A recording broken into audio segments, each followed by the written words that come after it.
Hello guys, welcome to our YouTube channel study with M.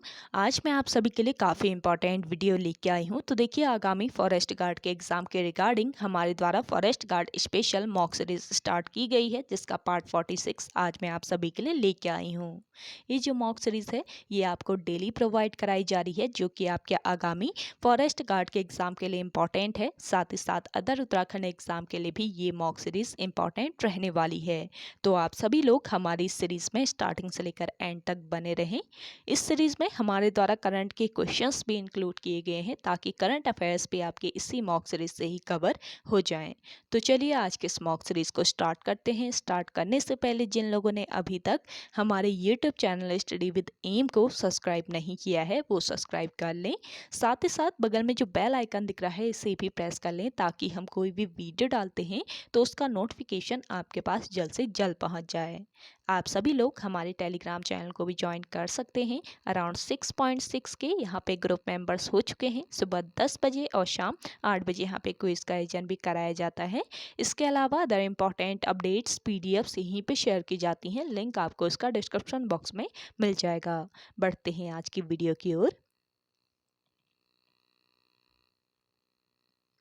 इस series का पहला question है, हाल ही में भारतीय सेना ने कहां पर सुरक्षा मंथन 2022 का आयोजन किया। देखिए, हाल ही में भारतीय सेना ने सुरक्षा मंथन 2022 का आयोजन किया राजस्थान में। ऑप्शन फर्स्ट इस क्वेश्चन का करेक्ट आंसर है भारतीय सेना के डेजर्ट कोर्ट ने जोधपुर राजस्थान के जोधपुर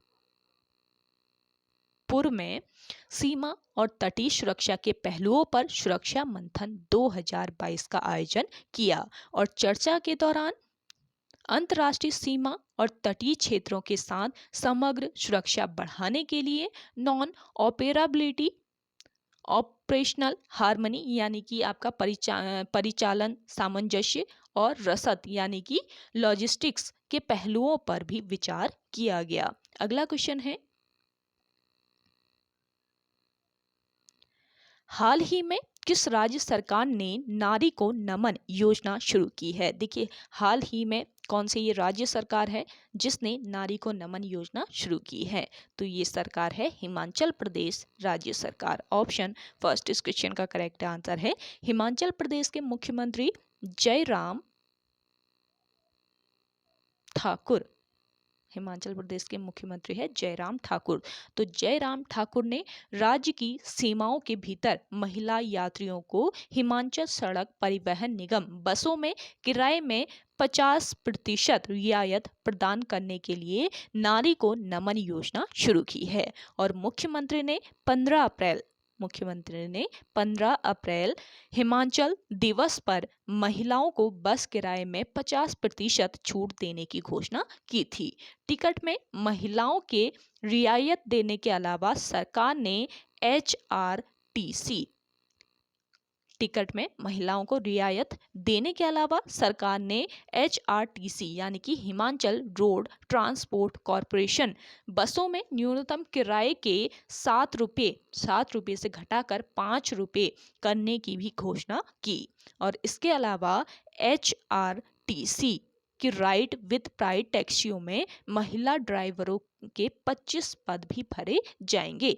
देखिए, HRTC भारत में पहले RTC में से एक है, ये ध्यान रखेंगे। HRTC भारत में पहले RTC में से एक है जो सभी प्रकार की बसों में टिकटों की ऑनलाइन बुकिंग की सुविधा प्रदान करता है। और इसकी स्थापना वर्ष 1958 ईस्वी में हिमाचल प्रदेश सरकार, पंजाब सरकार और रेलवे द्वारा मंडी कुल्लू सड़क परिवहन निगम के रूप में की गई थी। और इसकी स्थापना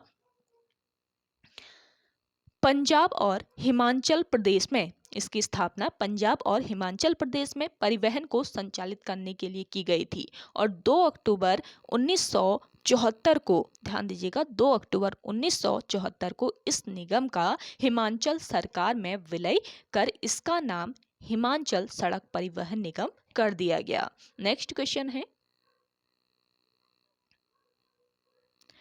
हाल ही में प्रधानमंत्री मोदी ने कहां पर डिजिटल इंडिया वीक 2022 का उद्घाटन किया है। इंपॉर्टेंट क्वेश्चन है। देखिए हाल ही में प्रधानमंत्री मोदी ने कहां पर गुजरात राज्य में डिजिटल इंडिया वीक 2022 का उद्घाटन किया है। ऑप्शन फर्स्ट इस क्वेश्चन का बिल्कुल राइट आंसर हो जाएगा। गुजरात के गांधीनगर में, गुजरात में कहां पर, गुजरात के गांधी नगर में डिजिटल इंडिया वीक 2022 मनाया गया है। इसका जो सही नेम है वो क्या है, डिजिटल इंडिया वीक, वीक कर लीजिएगा इसको, वीक वीक हो गया देखिए, तो डिजिटल इंडिया वीक 2022 है। तो गुजरात के गांधीनगर में डिजिटल इंडिया वीक 2022 मनाया गया है और इसका विषय नव भारत प्रौद्योगिकी की प्रेरणा है। ये ध्यान रखेंगे, इसका विषय क्या है, नव भारत प्रौद्योगिकी प्रेरणा। और डिजिटल इंडिया वीक 2022 के तहत 4 से 6 जुलाई तक, 4 से लेकर 6 जुलाई तक गांधीनगर में कई कार्यक्रम आयोजित किए गए। अगला क्वेश्चन है, अशोक के कालसी शिलाखंड को स्थानीय भाषा में क्या कहा जाता है। मोस्ट इंपॉर्टेंट है। देखिए अशोक के कालसी शिलाखंड को स्थानीय भाषा में कहा जाता है क्या, चित्रशिला। ऑप्शन सेकेंड यहाँ पे आपका राइट आंसर है। देखिए कालसी शिलालेख 257 ईस्वी पूर्व का, 257 ईस्वी पूर्व का अशोककालीन शिलालेख है। अशोककालीन ये शिलालेख है और इसकी खोज कब हुई, वर्ष 1860 ईस्वी में इसकी खोज की गई थी। और किसके द्वारा इसकी खोज की गई, मिस्टर फॉरेट के द्वारा। नोट कर लीजिएगा, मिस्टर फॉरेट ने इसकी खोज की थी। और यह लेख किन नदियों के संगम पर है, पूछा जा सकता है। देखिए यह लेख यमुना व टोंस, यमुना व टोंस नदी के संगम पर है। और कालसी का प्राचीन नाम क्या था, देखिए कालसी का प्राचीन नाम सुधनगर, सुधनगर व कलकूट था। सुधनगर व कलकूट इसका प्राचीन नाम था। अगला देखिए, चमोली जनपद में वन पंचायतों का गठन किस वर्ष किया गया। मोस्ट इंपॉर्टेंट है, चमोली जनपद में वन पंचायतों का जो गठन है वो कब किया गया था, वर्ष 1932 ईस्वी में। ऑप्शन थर्ड यहाँ पे आपका राइट आंसर है। उत्तराखंड में वन पंचायतों का ऑफिशियली गठन कब किया गया था, 1931 में हुआ था। ये पॉइंट आप नोट कर लीजिए, उत्तराखंड में वन पंचायतों का ऑफिशियली जो गठन किया गया था ये वर्ष 1931 में किया गया था। और उत्तराखंड वन विभाग का मुख्यालय कहाँ पर स्थित है, देहरादून में। देहरादून में उत्तराखंड वन विभाग का मुख्यालय स्थित है।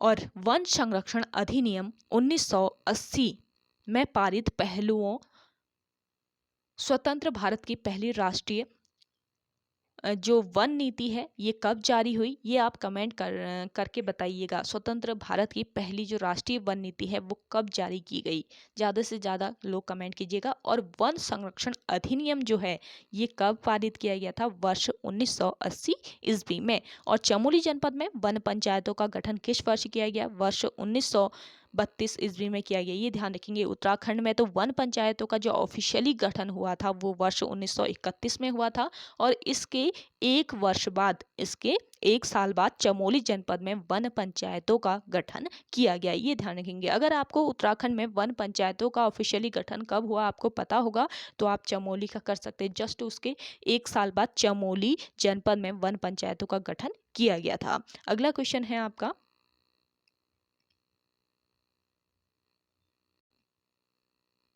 मेरी 21 कहानियाँ रचना है। देखिए मेरी 21 कहानियाँ ये रचना किसकी है ये बताना है। तो मेरी 21 कहानियाँ रचना है हरिदत्त भट्ट शैलेश की। ऑप्शन फोर्थ यहाँ पे आपका बिल्कुल राइट आंसर हो जाएगा। देखिए हरिदत्त भट्ट शैलेश, इनके जन्म की अगर हम बात करें तो वर्ष 1926 ईस्वी में, ध्यान दीजिएगा, वर्ष 1926 ईस्वी को इनका जन्म कहाँ पर हुआ था, चमोली जनपद के भटवाड़ा गांव में इनका जन्म हुआ, जो कि वर्तमान रुद्रप्रयाग जिले में है। भटवाड़ा गांव जो है ना ये वर्तमान में रुद्रप्रयाग जिले के अंतर्गत आता है, पहले आता था चमोली जिले के अंतर्गत।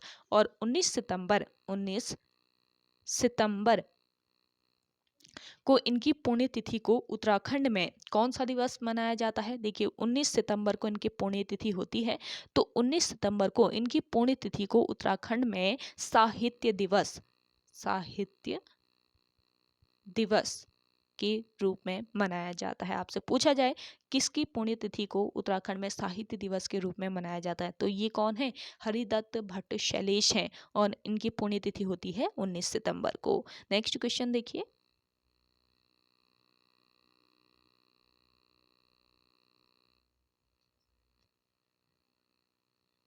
शिरोमणि ग्रंथ की रचना किस पवार शासक के शासनकाल में हुई थी? देखिए शिरोमणि जो ग्रंथ है इसकी रचना किस पवार शासक के शासनकाल में हुई थी? पवार शासक श्याम शाह के शासनकाल में प्रसिद्ध जो शिरोमणि ग्रंथ है इसकी रचना की गई थी। श्याम शाह के समय वास्तु शिरोमणि ग्रंथ की रचना हुई और इस ग्रंथ के रचनाकार कौन थे? इंपॉर्टेंट पॉइंट है, नोट कर लीजिएगा। कवि शंकर देव जो थे, कवि शंकर देव इस ग्रंथ के रचनाकार थे और शंकर देव श्याम शाह के समय राजगुरु थे। शंकर देव कौन थे? श्याम शाह के समय ये राजगुरु थे। श्याम शाह ने दावा प्रांत जीतकर एक शेर स्वर्णचूर व एक चंवर गाय कर के रूप में प्राप्त की थी। ये पॉइंट भी आप ध्यान रखेंगे। और श्याम शाह पवार वंश का 45वां राजा था। पवार वंश का ये 45वां राजा था और इसका उल्लेख किसमें मिलता है? जहांगीरनामा में। जहांगीरनामा जो है ना, इसमें इसका उल्लेख मिलता है, ये 45वां राजा था करके, तो ये ध्यान रखेंगे। अगला क्वेश्चन है आपका, कुली एजेंसी के निर्माण के लिए किस कमिश्नर ने प्रोत्साहन किया था? देखिए कुली एजेंसी के निर्माण के लिए कौन सा कमिश्नर था जिसने प्रोत्साहन किया था? जिन लोगों को आंसर आ रहा है आप कमेंट करके बताएं, जल्दी से बताएं। कुली एजेंसी के निर्माण के लिए किस कमिश्नर ने प्रोत्साहन किया था? आप सभी लोग भी कमेंट कीजिएगा ना, थोड़ा सा आप सभी लोग भी सपोर्ट करते हैं तो अच्छा लगता है। तो देखिए कुली एजेंसी के निर्माण के लिए किस कमिश्नर ने प्रोत्साहन किया था? ये थे कमिश्नर स्टोवेल। ऑप्शन थर्ड यहाँ पे आपका बिल्कुल करेक्ट आंसर है। गढ़वाल में कुली एजेंसी के गठन का सर्वप्रथम जो विचार है वो किसने दिया था? गढ़वाल में कुली एजेंसी के गठन का सर्वप्रथम विचार दिया था गिरिजा दत्त नैथानी ने। गिरिजा दत्त नैथानी ने दिया था।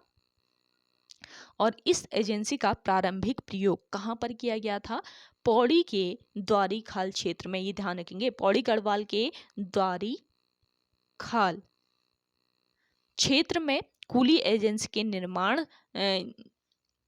जो कुली एजेंसी का प्रारंभिक प्रयोग है वो किया गया था। पौड़ी गढ़वाल के द्वारी खाल में कुली एजेंसी का प्रारंभिक प्रयोग किया गया था। और कुली एजेंसी के निर्माण में सर्वाधिक जो योगदान था वो किसका रहा था? देखिए कुली एजेंसी के निर्माण में सर्वाधिक योगदान था किसका? तारा दत्त गैरोला का। तारा दत्त गैरोला का सर्वाधिक योगदान था इसके निर्माण में। ये ध्यान रखेंगे। 3 पॉइंट यहाँ से आपके कवर हो जाते हैं। देखिए गढ़वाल में कुली एजेंसी के गठन का सर्वप्रथम विचार दिया था गिरिजा दत्त नैतानी ने। और इस एजेंसी का प्रारंभिक प्रयोग कहाँ पर किया गया था? आपसे पूछा जाए किस जनपद में किया गया था, तो आपका पौड़ी गढ़वाल। और किस पौड़ी गढ़वाल के किस स्थान पर किया गया था, तो आपका द्वारी खाल। और कुली एजेंसी के निर्माण में सर्वाधिक योगदान किसका था पूछा जाए, तो आपका क्या हो जाएगा? तारा दत्त गैरोला। तो इन सभी पॉइंट्स को आप नोट कर लीजिएगा। एक एक पॉइंट आपको यहाँ पे समझाया जाता है ताकि आप सभी क्वेश्चन करेक्ट करके आए। किसी तरीके से भी आयोग द्वारा क्वेश्चन पूछा जाए तो आप करेक्ट करके आए। अगला देखिएगा, बची हुई पृथ्वी नामक रचना किसकी है? देखिए बची हुई पृथ्वी नामक जो रचना है वो किसकी है? लीलाधर जगुड़ी की है। ऑप्शन सेकंड यहाँ पे आपका बिल्कुल राइट आंसर हो जाएगा। देखिए इनके जन्म की अगर हम बात करें लीलाधर जगुड़ी की, तो वर्ष 1944 ईस्वी में कहाँ पर? टिहरी गढ़वाल में इनका जन्म हुआ था। और वर्ष 1997 ईस्वी में इनकी एक रचना है जिसका नाम क्या है? अनुभव के आकाश में चांद। अनुभव के आकाश में चांद। तो अनुभव के आकाश में चांद जो रचना है, तो इस रचना के लिए इनको कौन सा पुरस्कार मिला था? साहित्य अकादमी पुरस्कार मिला था। किस वर्ष मिला था? वर्ष 1997 ईस्वी में। नोट कर लीजिए। और वर्ष 2018 की बात करें तो वर्ष 2018 में इनको कौन सा अवार्ड मिला? वर्ष 2018 में इनको मिला कौन सा अवार्ड? पद्मश्री अवार्ड। ये ध्यान रखेंगे। सॉरी, वर्ष 2018 में इनको मिला व्यास सम्मान। और पद्मश्री अवार्ड मिला इनको वर्ष 2004 में। वर्ष 2004 में इनको पद्मश्री अवार्ड दिया गया। और वर्ष 2018 की बात करें तो इसमें इनको व्यास सम्मान से सम्मानित किया गया था। तो ये पॉइंट आपको नोट कर लेना है। चलिए नेक्स्ट क्वेश्चन देखते हैं। नेक्स्ट क्वेश्चन है आपका, देश को जानो योजना की शुरुआत किस वर्ष हुई? देखिए, देश को जानो जो योजना है इसकी शुरुआत किस वर्ष की गई? वर्ष 2019 में। वर्ष 2019 में इसकी शुरुआत की गई। ऑप्शन 4 यहाँ पे आपका बिल्कुल करेक्ट आंसर है। देखिए, इस योजना की शुरुआत किसके द्वारा की गई? मुख्यमंत्री त्रिवेंद्र सिंह रावत ने इसकी शुरुआत की थी 15 अगस्त 2019 को। 15 अगस्त 2019 को मुख्यमंत्री त्रिवेंद्र सिंह रावत ने इसकी शुरुआत की थी। और इसके तहत उत्तराखंड बोर्ड 10वीं परीक्षा में टॉप 25 बच्चों को भारत भ्रमण के लिए भेजा जाता है। ये ध्यान रखेंगे। अगला देखिए, सर्वेंट्स ऑफ इंडिया सोसाइटी की स्थापना किसने की थी? इंपॉर्टेंट क्वेश्चन है। जिन लोगों ने अभी भी चैनल को सब्सक्राइब नहीं किया है वो लोग सब्सक्राइब कर लीजिएगा। वीडियो आज की पसंद आ रही है, आपको आज का सेशन पसंद आ रहा है तो लाइक कर लीजिए। जिन लोगों ने अभी भी हमारे YouTube channel study with M को सब्सक्राइब नहीं किया है वो सब्सक्राइब कर लीजिएगा।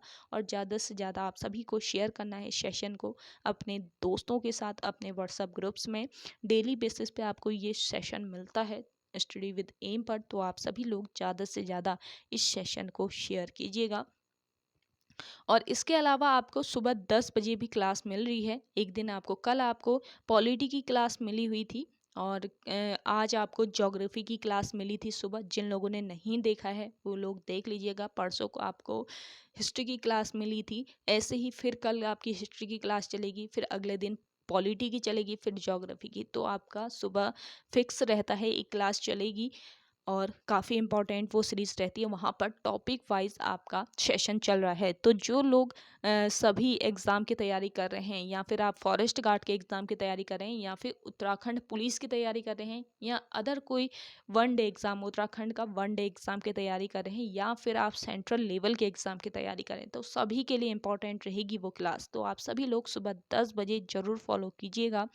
काफ़ी महत्वपूर्ण क्लास है आपके आगामी एग्ज़ाम के लिए। चलिए अगला है आपका, सर्वेंट्स ऑफ इंडिया सोसाइटी की स्थापना किसने की थी? सर्वेंट्स ऑफ इंडिया सोसाइटी इसकी स्थापना की थी किसने?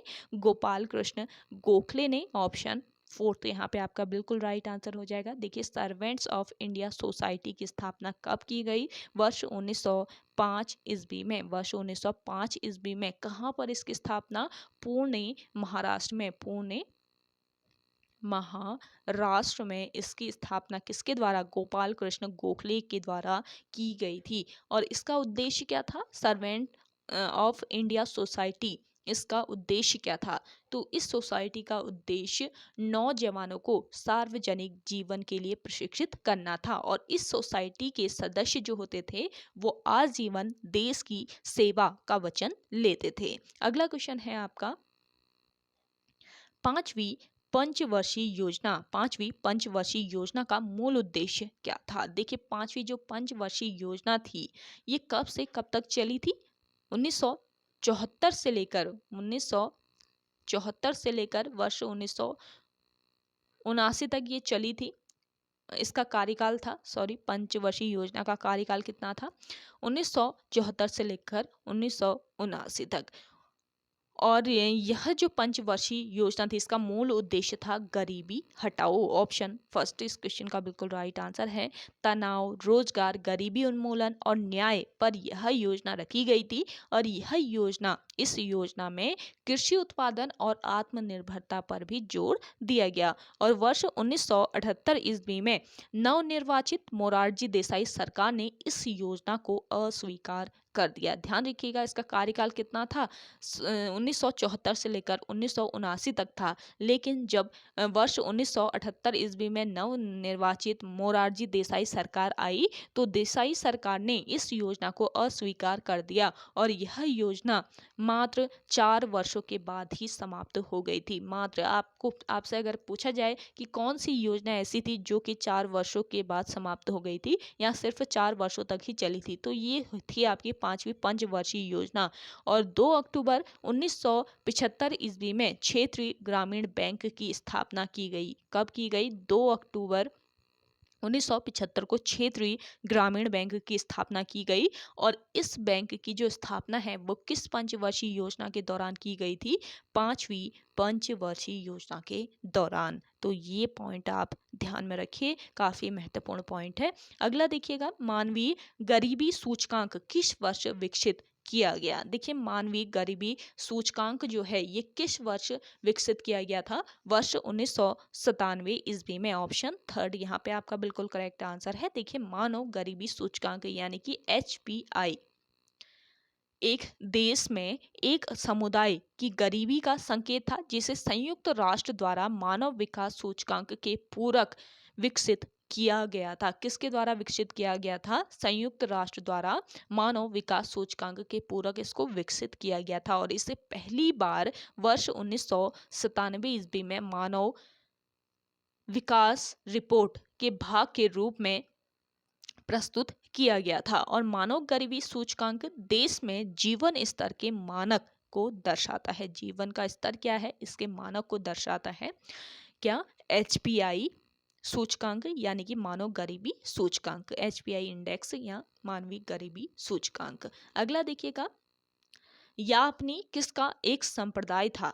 इंपॉर्टेंट क्वेश्चन है। यापनी जो था ये किसका एक संप्रदाय था? ये था जैन धर्म का। जैन धर्म का ये एक संप्रदाय हुआ करता था, यापनी। देखिए यापनी पश्चिमी कर्नाटक में एक जैन संप्रदाय था। यापनी पश्चिमी कर्नाटक में एक जैन संप्रदाय था जो अब विलुप्त हो चुका है। अब यह संप्रदाय विलुप्त हो चुका है। और इनके बारे में पहला वर्णन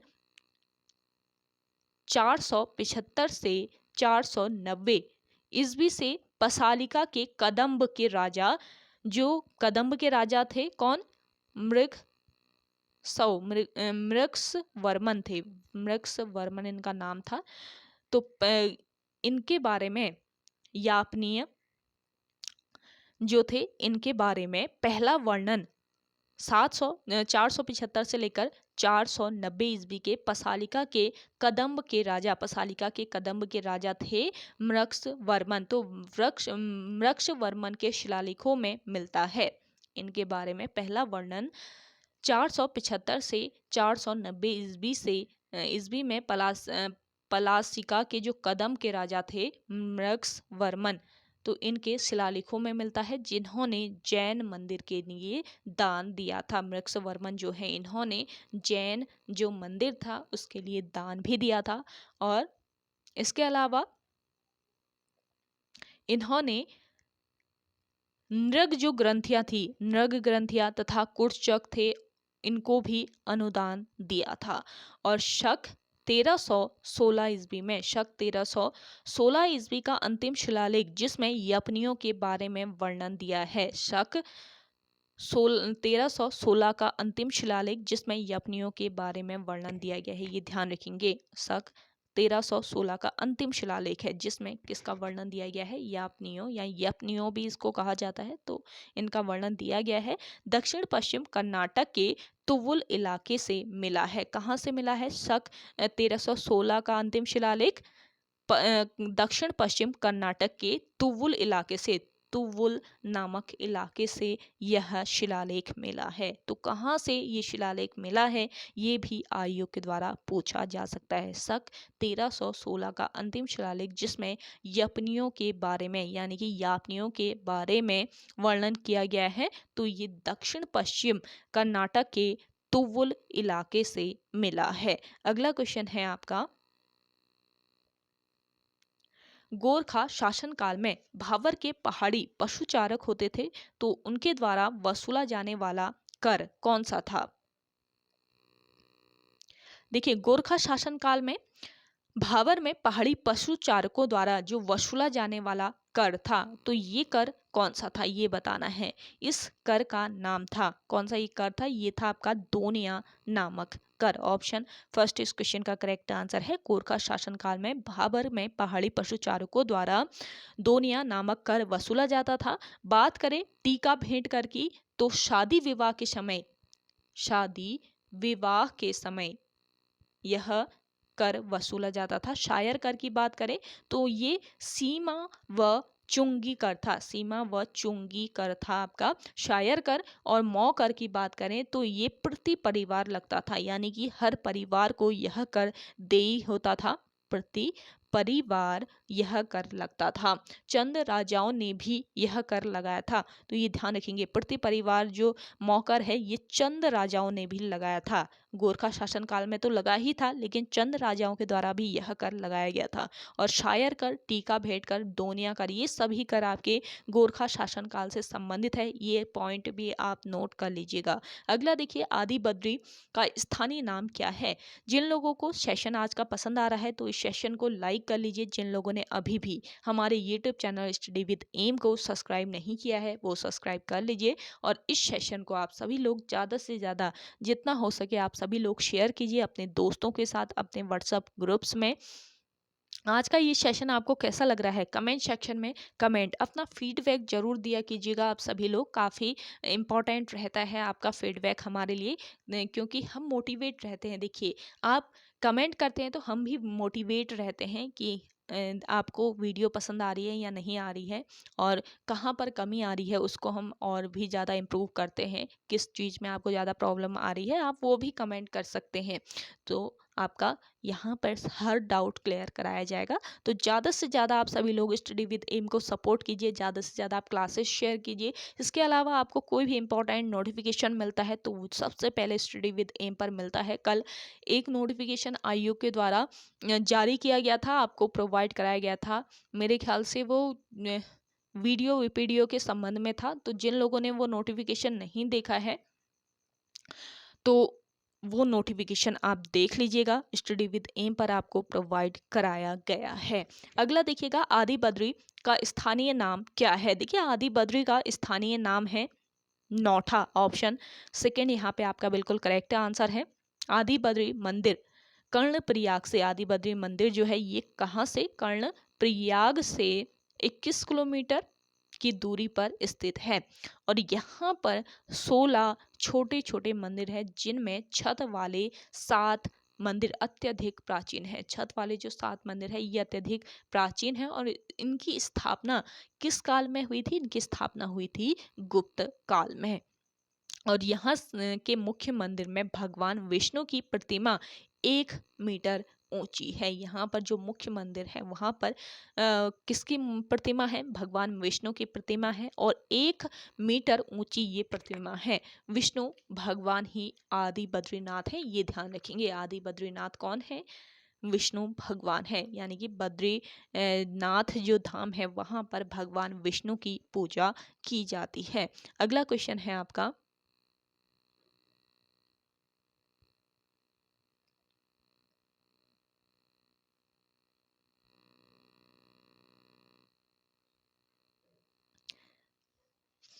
हिल यात्रा उत्सव का मुख्य पात्र है। देखिए, हिल यात्रा जो उत्सव है इसमें मुख्य पात्र बताना है क्या है? तो इस उत्सव का मुख्य पात्र है लखिया भूत। ऑप्शन फर्स्ट यहाँ पे आपका बिल्कुल करेक्ट आंसर हो जाएगा। लखिया भूत भगवान शिव का 12वां गण था। लखिया भूत कौन था? भगवान शिव का ये 12वां गण था। हिल यात्रा उत्सव पिथौरागढ़ के शोर घाटी में धान रोपाई, ध्यान रखिएगा, धान रोपाई के समय मनाया जाता है। कब मनाया जाता है यह उत्सव? धान रोपाई के समय पिथौरागढ़ की शोर घाटी में मनाया जाता है। और इस उत्सव में कौन सा नृत्य किया जाता है? स्वांग नृत्य। स्वांग नृत्य इस उत्सव में किया जाता है। हिल यात्रा उत्सव नेपाल की देन मानी जाती है, ध्यान रखिएगा, नेपाल की देन इसको माना जाता है। और नेपाल में हिल यात्रा उत्सव को क्या कहा जाता है?